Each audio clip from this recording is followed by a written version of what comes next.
지난 목요일에 한국의 자랑스러운 작가인 한강 씨가 이름이 외자입니다. 성이 한씨고 이름은 강입니다. 한강 씨가 노벨 문학상을 받았습니다.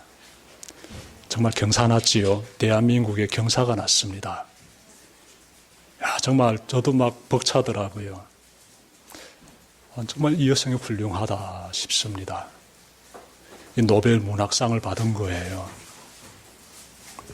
이분의 여러 작품 중에서 시 한 편을 나누고 싶습니다. 제목은 괜찮아입니다. 괜찮아. 여러분들 한번 시를 잘 이렇게 들어보십시오. 태어나 2달이 되었을 때 아이는 저녁마다 울었다. 배가 고파서도 아니고 어디가 아파서도 아니고 아무 이유 없이 해질녘부터 밤까지 꼬박 3시간. 거품 같은 아이가 꺼져버릴까봐 나는 2 팔로 껴안고 집안을 수없이 돌며 물었다. 왜 그래? 왜 그래? 왜 그래? 내 눈물이 떨어져 아이의 눈물에 섞이기도 했다. 그러던 어느 날 문득 말해봤다. 누가 가르쳐준 것도 아닌데 괜찮아, 괜찮아, 이제 괜찮아. 거짓말처럼 아이의 울음이 그치진 않았지만 누그러진 건 오히려 내 울음 이것만. 다만 우연히 일치였겠지만 며칠 뒤부터 아이는 저녁 울음을 멈췄다. 30이 넘어야 그렇게 알았다. 내 안에 당신이 흐느낄 때 어떻게 해야 하는지. 울부짖는 아이의 얼굴을 들여다보듯 짜릿짠 거품 같은 눈물을 향해 괜찮아. 왜 그래가 아니라 괜찮아. 이제 괜찮아. 어떻습니까? 이 시가 이렇게 우리에게 은한 장면을 보여주지 않습니까? 네? 애처롭게 우는 이 갓난 아기를 품에 안고 어쩔 줄 몰라 하는 그 엄마의 모습이 쫙 그려지지요. 이 아기는요, 태어난 지 2달도 채 안 됐습니다. 아마 이 시인의 그 자녀인 것 같아요. 자, 생후 2개월도 채 안 된 아기가 이 고사리 같은 손으로 막 이 창공을 흔들면서 얼마나 발부동질하면서 울겠습니까? 그렇게 울고 있는 이 아기를 바라보는 이 엄마의 심정이요, 정말 고통 가운데 빠져드는 겁니다. 그래서 엄마의 눈에서도 눈물이 흐르는 거예요.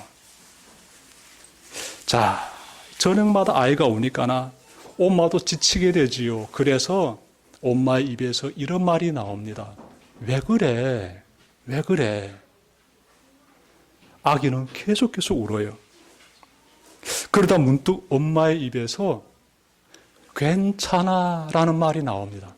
괜찮아. 아기를 향한 엄마의 심정이 왜 그래서 괜찮아로 바뀌게 됩니다. 그러자 기적이 일어나요. 며칠 뒤부터 밤마다 울던 그 아기의 울음이 싹 사라지게 됩니다. 여러분, 생후 2개월밖에 안 된 말 못하는 아기가 왜 그래와 괜찮아의 그 차이를 깨달은 것일까요? 왜 그래라는 말 속에는 상대에 대한 책망이 담겨져 있습니다. 책망이. 아마도 아기는 엄마의 왜 그래라는 말을 이해하지는 못하지만 자기를 책망하는 엄마의 마음은 느꼈을 것 같습니다. 그래서 계속 울었던 것이지요. 그런데 엄마가 괜찮아 라고 말하자 그 말은 이해하진 못했지만 자기를 품어주는, 울고 있는 그 모습을 그대로 품어주는 엄마의 심정을 느꼈던 것 같아요. 여러분, 이 괜찮아라는 것은요, 상대의 약점을 품어줄 때 괜찮아라고 말합니다. 괜찮아라고. 상대방의 약점을 지적한다면은 왜 그래라고 말해야지요. 괜찮아는 다 품어주는 거예요. 생후 2개월의 아기도 왜 그래와 괜찮아의 차이를 본능적으로 느꼈던 것 같습니다. 본능적으로. 각각 단어의 의미는 모르지만 본능적으로 그 엄마가 느끼고 있는 그 심정을 아기도 느꼈던 것 같습니다. 우리는 누군가의 잘못을 발견하게 되면 왜 그랬어? 라고 말합니다. 왜 그랬어? 그때 왜 그랬어? 지금 왜 그러는 거야? 이렇게 우리는 왜 그랬어? 라고 비판합니다. 우리는 누군가를 비판하기도 하고 또 누군가로부터 비판을 받기도 합니다. 그렇게 우리는 살아가지요. 비판은 우리에게 있어 너무나 친숙합니다. 그런데 오늘 본문 보니 예수님께서 제자들에게 남을 비판하지 말라고 말씀하십니다. 1절 보십시오. 1절. 너희가 심판을 받지 않으려거든 남을 심판하지 말아라. 이렇게 예수님 말씀하셨어요. 여기서 심판하다는 헬라어는요, 크리노라는 단어인데 이 단어는요, 개역개정 보게 되면은 크리노를 비판하다라고 번역했습니다. 크리노라는 헬라어 단어 속에는 판단하다라는 의미가 담겨져 있어요. 그래서 심판하다라고도 번역할 수 있고 비판하다라고도 번역할 수 있습니다. 우리가 누군가를 비판한다는 것은 그 사람이 무엇을 잘못했는지를 발견하고 판단한다는 것이에요. 우리의 일상에서는요, 왜 그랬냐? 라고 책망하는 것이 비일비재합니다. 우리 이런 말 자주 사용해요. 누군가에게. 왜 그랬어? 왜 그랬어? 라고 자주 사용합니다. 부모는 자식이 잘못된 길로 갈까봐 이렇게 아이의 행동을 살펴보다가 이렇게 행동하면 안 되는데 책망해야 되겠다 싶게 되면은 왜 그랬어? 라고 말합니다. 올바른 길로 인도하기 위해서 부모는 왜 그랬어? 라고 말하고 있습니다. 목사는요, 제가 목사로 일하고 있지 않습니까? 목사는 교인들이 잘못된 행동을 할 때, 그때 책망합니다. 그렇게 하면 안 된다고 책망해요. 왜 그렇게 행동합니까? 그렇게 하면 안 돼요. 라고 책망하지요. 법관은 보니까 사회 윤리 도덕을 흐리게 하는 행위에 대해서 준엄하게 책망합니다. 이 법의 기준을 가지고 책망하지요. 책망하다, 비판하다, 다 그 말입니다. 이처럼 우리는 옳고 그름을 수시로 판단하며 비판해야 할 때에는 과감하게 비판하면서 문제를 바로잡아가고 있습니다. 이것이 우리의 삶이에요. 그런데 예수님은 남을 판단하지 말라, 남을 비판하지 말아라, 남을 심판하지 말아라 말씀하고 계시니 우리가 의아해지게 되지요. 예수님의 말씀이 담겨져 있는 뜻이 분명히 있을 텐데 그것이 무엇일까? 이 시간 좀 나눠봤으면 좋겠습니다. 우리 주님이 그 말씀, 비판하지 말라는 이 말씀 우리가 어떻게 받아들여야 할지 좀 잘 찾아봤으면 좋겠습니다. 예수님은요, 무조건 남을 비판하지 말라고 말씀하신 것은 아닙니다. 다시 말씀드릴게요. 잘 들어보십시오. 남을 비판하지 말라고 예수님께서 말씀하셨는데 이 말씀인즉은 무조건 남을 비판하면 안 돼 라고 예수님이 말씀하신 건 아니에요.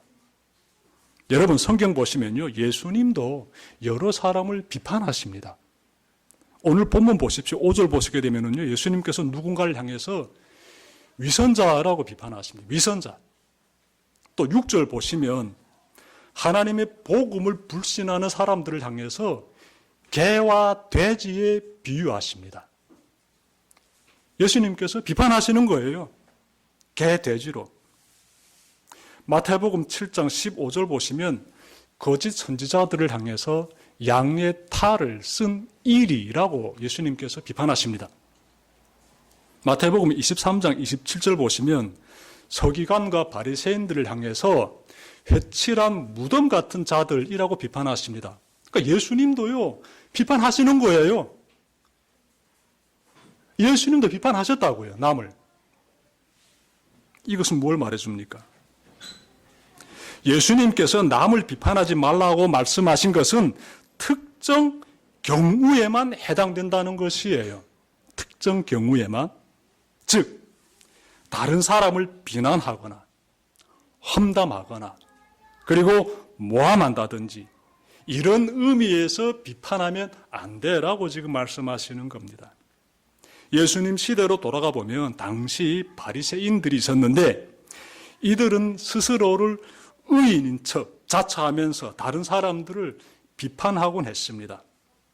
하나님 앞에서 우리 인간은 다 죄인이에요. 의인이 아닙니다. 다 죄인이에요. 그런데 이 바리새인들은 자신들의 절제된 행위를 통해서 우리는 하나님 앞에서 의롭다라면서 착각하고 있었습니다. 그들은 여기서 그치지 않고 자신들처럼 행동하지 못하는 사람들을 비판하기를 서슴지 않았습니다. 그들은 심지어 예수님에게 당신의 제자들은 안식일을 지키지 않습니다라고 예수님까지 비판했습니다. 예수님은 이런 바리새인들을 향해서 남을 비판하면 안 돼라고 말씀하시는 것이지요. 여러분 3절부터 5절 제가 받들겠습니다. 잘 경청해 보십시오. 어찌하여 너는 남의 눈 속에 있는 티는 보면서 내 눈 속에 있는 들보는 깨닫지 못하느냐?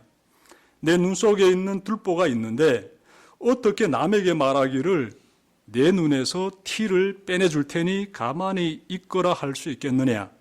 위선자야, 먼저 내 눈에서 들보를 빼내어라. 그래야 내 눈이 잘 보여서 남의 눈 속에 있는 티를 빼줄 수 있을 것이다. 여러분, 예수님의 이 비유의 말씀은요, 금방 딱 기억이 됩니다. 너무나 예수님께서 이 들보와 티라는 극과 극이 되는 이런 상징을 사용하시면서 말씀하셨기 때문에 마태복음 7장에 1절부터 5절 보게 되면은 예수님께서 비유를 하신 말씀이 나오는데 그 비유 내가 알고 있어 라고 우리가 말할 수 있습니다. 그만큼 이 비유가 생동감 있고 금방 우리 머리에 깊이 각인이 됩니다.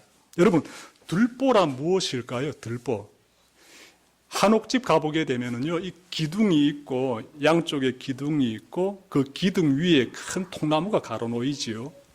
이 가로놓이는 통나무를 가리켜서 들보라고 합니다. 그러니 이 들보는 굉장히 큰 물체예요. 그런데 예수님께서 말씀하시는 내용 보니까 내 눈에 들보가 있다 이렇게 말씀하고 있지 않습니까? 4절 보십시오. 내 눈에는 들보가 있는데 그래가지고 남의 눈에 있는 티가 있다고 네가 빼내주겠다고 말하느냐. 너 눈에 있는 들보나 뽑아라 라고 지금 말씀하고 있지 않습니까? 그만큼 여기에서는 예수님께서 강조하고 있는 것이 있지요. 남을 함부로 비판하면 안 돼 이 말이에요. 내 주제 파악이나 잘해라. 내 코나 시쳐라. 이런 의미지요. 내가 보니까 너는 지금 이 사람보다 더 형편없이 심각한 문제를 가지고 있어. 그러면서 네 문제가 지금 산더미 같은데 네 코나 씻을 거지. 네가 남을 향해서 비판하느냐. 라고 예수님께서 거의 풍자적으로 지금 비유하시는 겁니다. 그래서 우리가 이 말씀 보게 되면 탁 기억이 돼요. 너무나 내용이 생동하게 묘사된다는 것입니다. 예수님의 비유 가운데서 우리가 찾을 수 있는 것은 예수님이 지금 하시는 말씀은 남을 비판하면 안 돼. 남을 비판하면 안 돼. 이 말씀을 하시고 싶은 것이에요. 남을 함부로 비판하면 안 돼. 함부로. 이 함부로라는 단어가 중요합니다. 오늘 말씀에서 핵심이 되겠습니다. 우리 일상에서 수시로 비판합니다. 바른 길로 가기 위해서 잘못된 문제를 일으키는 사람들을 우리가 비판할 수 있어요. 그런 비판은 건전한 비판이지요. 예수님이 말씀하시는 비판은요, 함부로 남을 비판할 때는 예수님께서 그렇게 하면 안 돼라고 말씀하시는 겁니다. 진심 어린 비판은 상대를 살려주지만 비난 어린 비판은 상대를 죽입니다. 예수님은 진심 어린 비판이 아닌 비난 어린 비판을 금하신 것이에요. 여러분, 현 시대를 봅시다. 우리가 사는 이 시대는요, 그 어느 때보다 타인을 비난하는 시대입니다. 맞습니까, 여러분?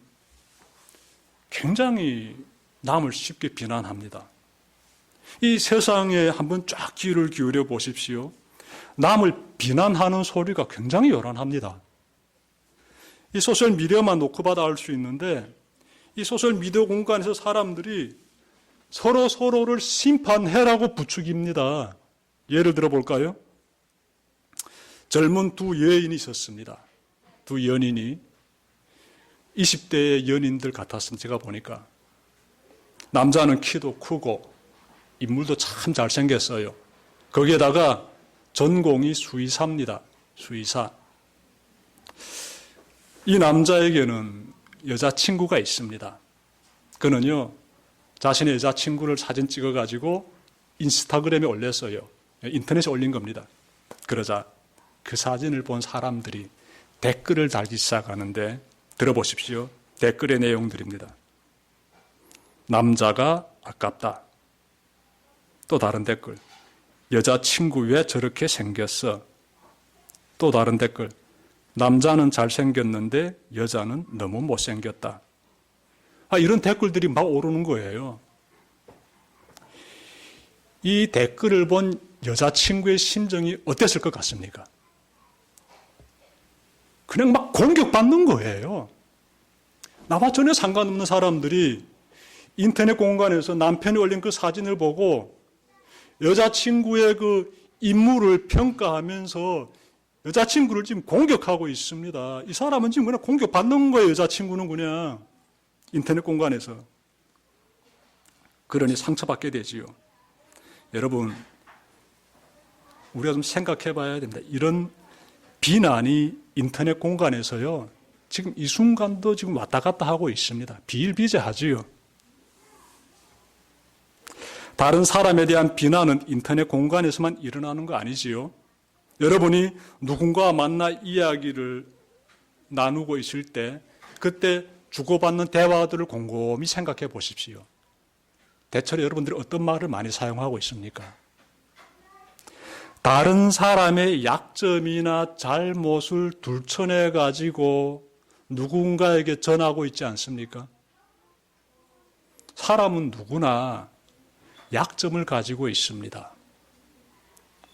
사람은 누구나 들춰내고 싶지 않고 딱 가리고 싶은, 혼자만 알고 싶은 그러한 과거들을 가지고 있습니다. 근데 그것을 들춰내가지고 다른 사람들에게 막 전하면서 다니는 사람들 혹시 본 적이 없습니까? 그런 행위를 가리켜서 험담한다라고 해요. 험담한다. 여러분, 자신의 과거가 다른 사람의 말밥에 오르게 되면은 어떨 것 같습니까? 심정이. 그냥 마음에 상처가 되는 거예요. 고통을 느끼게 됩니다. 그래서 타인의 약점을 들춰내고 퍼뜨리기보다는 감싸줘야 돼요. 그것이 훌륭한 인격을 가진 사람입니다. 훌륭한 인격을 가진 사람들은요, 어떻게 드러나는가 하면 말에서 드러나요. 상대방에 대해서 비난하지 않고 상대방에 대해서 험담하지 않는 그 모습에서 그 사람의 인격이 드러나게 됩니다. 여러분들 다 과거가 있어요. 여러분들 다 지우고 싶은 과거들이 있어요. 예. 절대 드러내지 마십시오. 말하지 마십시오. 또 알겠다고 노력하지도 마십시오. 혹시 귀에 흘러 들어왔다라게 되면 전하지 마십시오. 내 선에서 그치십시오. 그냥. 그것이 좋습니다. 그것이 덕이 됩니다. 그것이 험담하지 않는 유일한 길입니다. 험담보다 더 우리의 마음을 아프게 하는 게 있습니다. 뭘까요? 비난보다 더 심한 것이 제가 보니까 험담이다 라고 보여지는데, 이 험담보다 더 심한 것이 있어요. 뭘까요? 모함입니다. 모함. 모함은 내가 하지 않은 행동을 했다고 퍼뜨리는 그러한 행위입니다. 난 하지 않았는데 그냥 저 북한식으로 표현하게 되면 생사람 잡는 거예요. 이런 경험 해보셨습니까? 이런 경험. 나는 그러지 않았는데 주변에서 말이 휙 돌아가는데 그 말들이요, 내 하지 않은 행동을 했다고 지금 말하는 거예요. 이런 걸 가리켜서 모함한다라고 해요.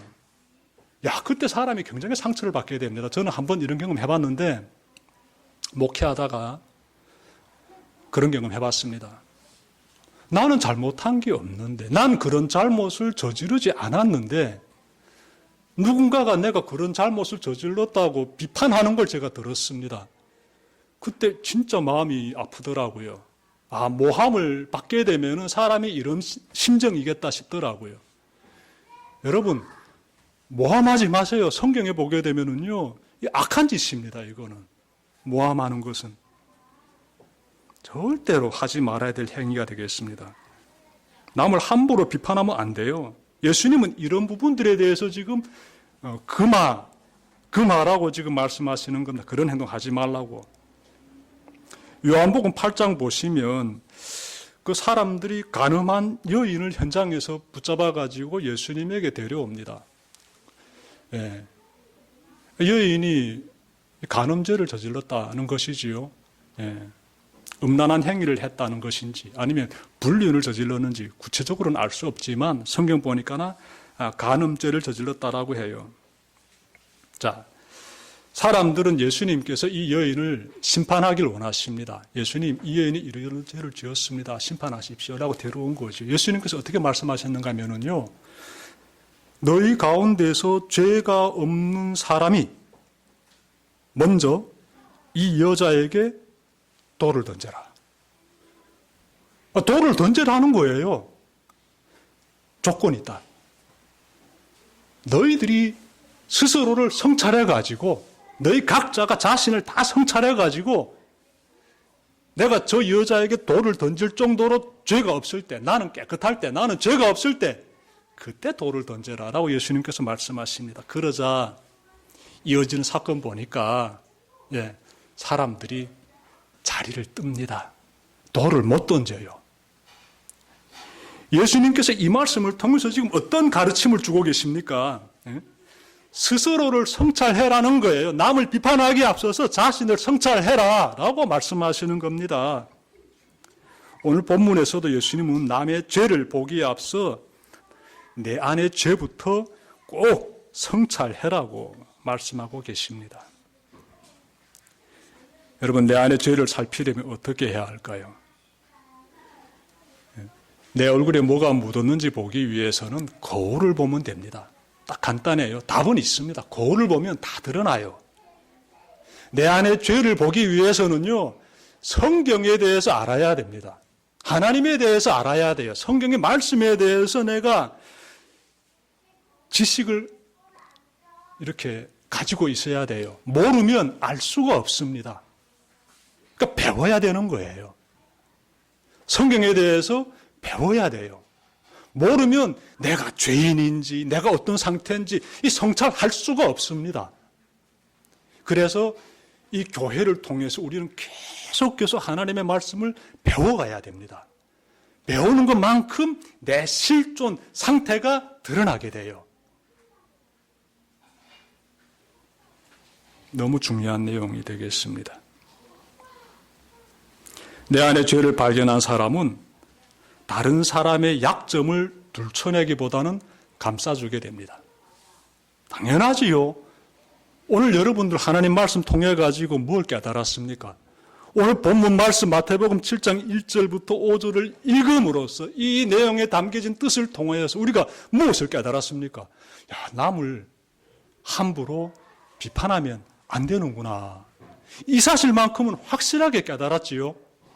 깨달았기 때문에 이 말씀을 딱 가지고 이 말씀을 거울로 삼아서 내 자신을 보게 되면은, 내가 지나온 인생을 살펴보게 되면은, 야, 내가 얼마나 많이 사람들에게 비난을 날렸고 험담했고 모함했는지, 내가 어떤 상태에 처해 있는지 깨닫게 됩니다. 그래서 말씀이 거울이 되는 거예요. 이렇게 스스로를 성찰함으로써 나의 상황을 깨달은 사람은요, 이 사람들은 그다음부터 타인의 잘못을 감싸주게 돼요. 둘쳐내기보다는 내 안에 죄가 주님의 은혜로 씻음을 받았음을 깨달은 사람은 나에게 피해를 준 사람의 죄를 용서할 수 있게 됩니다. 여러분, 마틴 루터킹 주니어 목사님이 남긴 말씀이 있는데요. 한번 들어보십시오. 우리는 용서하는 능력을 발전시키고 유지해야 합니다. 용서하는 힘이 없는 사람은 사랑하는 힘도 없습니다. 가장 나쁜 사람에게도 좋은 면이 있고 가장 좋은 사람에게도 나쁜 면이 있습니다. 이 사실을 발견할 때 우리는 적을 덜 미워하게 될 것입니다. 예. 이분은요, 노벨 평화상을 받은 아주 훌륭한 세계적인 위인입니다. 근데 이분이 어떤 말씀 하셨는가 봤더니 용서의 능력에 대해서 말씀하십니다. 좋은 사람, 나쁜 사람 세상에 퍼져 있지. 아무리 좋은 사람인 것 같아도 단점이 있고 아무리 나쁜 사람인 것 같아도 장점은 있다. 그러니 어떻게 관용을 베풀면서 살아라, 용서하면서 살아라, 이런 말 하는 겁니다. 여러분, 지금까지 타인을 함부로 비판하며 살아왔다면 이제는 그 자리에서 떠나 그 사람의 장점에 우리가 시선을 둡시다. 그리고 칭찬해 줍시다. 그 장점을. 전에는 남의 약점을 들춰내며 살았다면 이제는 그 약점을 덮어주면서 삽시다. 그 길이 주님의 뜻을 따라 사는 길이며 교회를 세우는 길입니다. 여러분, 교회 안에서 서로 비난하고 험담하고 모함하기 시작하면 사람들이 교회에 나오기를 싫어하게 됩니다. 그리고 나중에는요, 이것이 지속되게 되면 다 교회를 떠나버립니다. 아니, 나를 비난하고 험담하고 모함하는 공동체에 오고 싶은 사람 세상에 없어요. 모이게 되면 따뜻하고 화기애애하고 서로 격려해주고, 예, 칭찬해주고 희망을 심어주고, 그리할 때 사람들이요 가벼운 발걸음으로 모여오게 됩니다. 아니, 모이게 되면 남이 뒷담화하고 비난하고 모함하고 험담하게 되면은요 듣는 것도 힘들어요. 그리고 그런 데는 사랑이 다 빠지고 냉랭해지게 되고 다 흩어지게 돼요. 사람들이. 교회가요 세워지지 못하고 무너지게 됩니다. 여러분들 잘 좀 우리가 마음 가운데 새겨야 될 것 같습니다. 우리 인생이 소중하기 때문에 주님의 교회를 세우는데 우리 인생을 사용해야지, 주님의 교회를 무너뜨리는데 우리 인생을 사용하면 안 되는 것이지요. 인생을 낭비하는 것이죠. 불쌍하게 처참하게 사는 인생이죠. 그는 타인에 대한 비난이나 험담이나 모함 뒤에는 여러분, 교회를 무너뜨리려는 영적인 존재가 있습니다. 사탄이 있어요. 사탄, 하나님을 대적하는 자. 그러므로 우리 각자는 자신의 인생이 사탄의 휘둘림을 받고 있지는 않는지, 중요해요. 내 인생이 지금 사탄의 휘둘림을 받고 있지는 않는지 꼭 살피고 비판하는 자가 되지 말아야 합니다. 주님의 교회에서는요, 우리가 정말 내 마음의 생각과 내 입술의 언어와 내 몸의 표현을 지킴으로써 타인을 어떻게 배려하면서 품어주면서 살아야 합니다. 그래야 주님의 몸된 교회가 세워질 수 있습니다. 말씀 마치려고 합니다. 여러분, 예수님께서 오늘 우리에게 말씀하십니다. 남을 비판하지 말아라. 기도드립시다.